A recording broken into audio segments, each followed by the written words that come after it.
morning, everybody. Thank you very much for the opportunity to speak here this morning.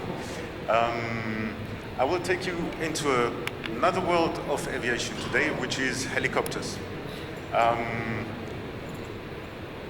was invited to speak about the future of helicopter operations in Uzbekistan, and of course I cannot have a look into the future, but what I can bring to you is some best practices from around the world, some examples how other countries organize themselves around this operation, and what helicopters can do for countries and for the people.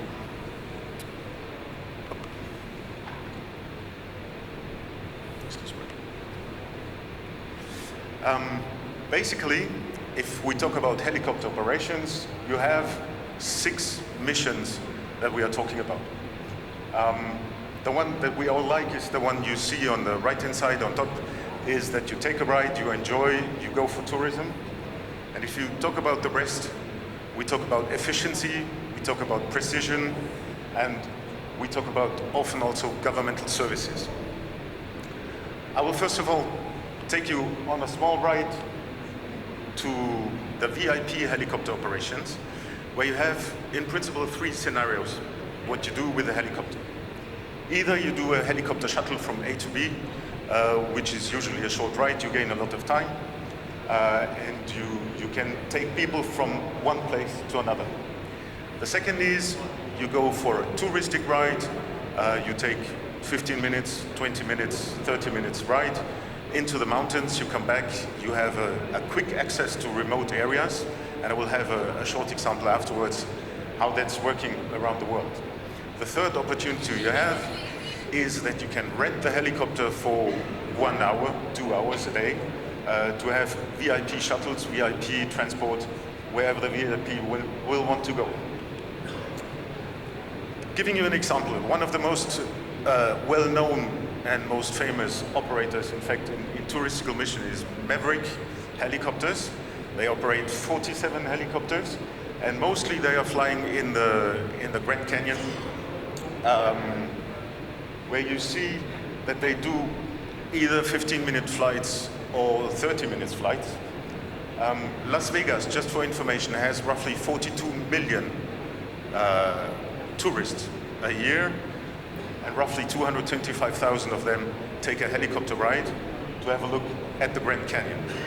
So this gives you a little bit the impression about what percentage of the tourists that come to a country will decide to take a ride on a helicopter, maybe, to see the beauty of the country.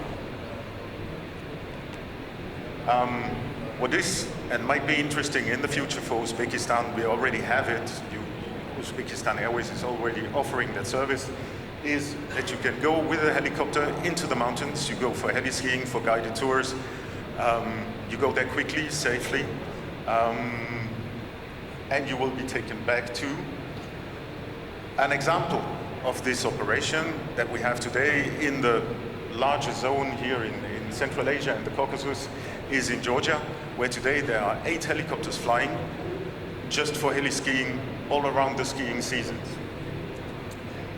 So it's a good business, and it's a lot of tourists that come to Georgia just to do this.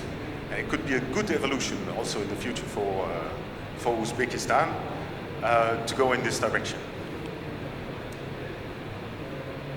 This about tourism. What I want to go into a little bit deeper now is the governmental services, the services that you render to the economy, that you render also to the population. I would like to make a deeper zoom into what is emergency rescue operations or search and rescue operations, where we talk about either rescuing people that have an accident somewhere and you need a quick access to save them. Basically, we talk about the golden hour at the very beginning after an accident, where you have roughly 1 hour to take the patient to the hospital to avoid casualties. There is a second operation that's a lot of times forgotten, where you have a secondary transport from one hospital to another to ensure that the patient is taken care of in the right hospital. This also is today done with helicopters. To see a little bit how many helicopters per population are flying in other countries, and what is the potential also for Uzbekistan, I draw you the map of Europe, where you see that roughly today in those countries you have between 1 and 2 helicopters per million people only in the rescue mission. And if you look at the mountainous countries like Austria or like Switzerland in Europe, you go up to 5 to 6 helicopters per million inhabitants, which is a coverage that allows you to go on site to the patient within 15 minutes after an incident. To see a little bit the fleet sizes in Europe, we talk about Germany, France, Spain. You have roughly between 50, 100, 120 helicopters that are only flying in this mission. So you have a good coverage. You have 109 helicopters only flying in the eastern part of Russia. You have 35 flying in Kazakhstan, your neighbor in the north, only for the search and rescue mission. Another example how the helicopters are based all around the countries. Here you see Germany. We have 4 operators in Germany actually that cover that mission. There are roughly 80 helicopters flying in Germany for that mission, and the objective is to be 10 to 15 minutes away from a patient when he needs it. Now, translating that into Uzbekistan, I took a map from the governmental services on the population density of Uzbekistan. And if you have a look at the centers, and if you adjust the different bases around the country, you can see that there are roughly 10 fields that if you base a helicopter there, you can reach 80 to 85% of the Uzbek population within 30 minutes. This is roughly with 10 helicopters or with 10 bases from Fergana Valley to Tashkent, down to Termez, Samarkand, and then up to the other regions, where you can base the helicopter and reach every accidented person within 30 minutes. Where today, with the car, you might take 2 hours to go there and 2 hours to bring them back. Here, if you have a doctor on board, you have a doctor on site with a patient within 30 minutes, which will save lives.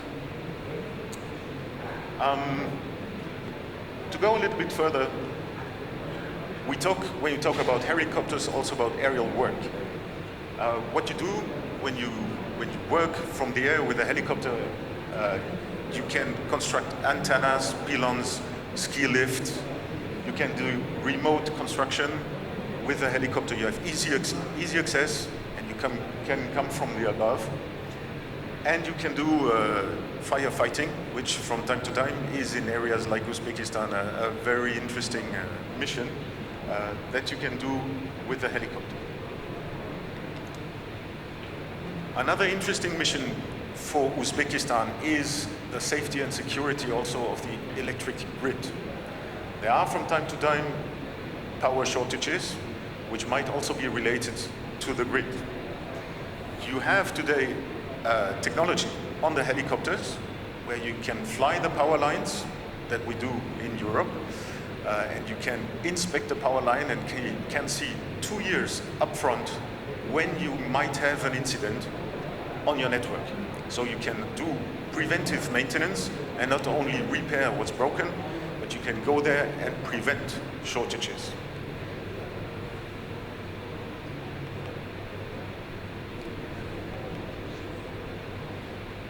Now, let me go a little bit into the organization of such a governmental service.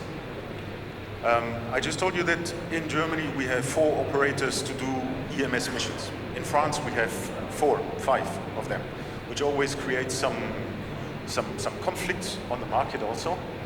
What I want to present you is one example of very successful operation in the world.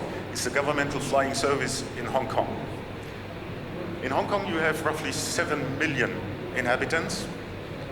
And as we said before, you have roughly in a mature market, 1 helicopter per 1 million, and indeed helicopters, the GFS also has 7 helicopters.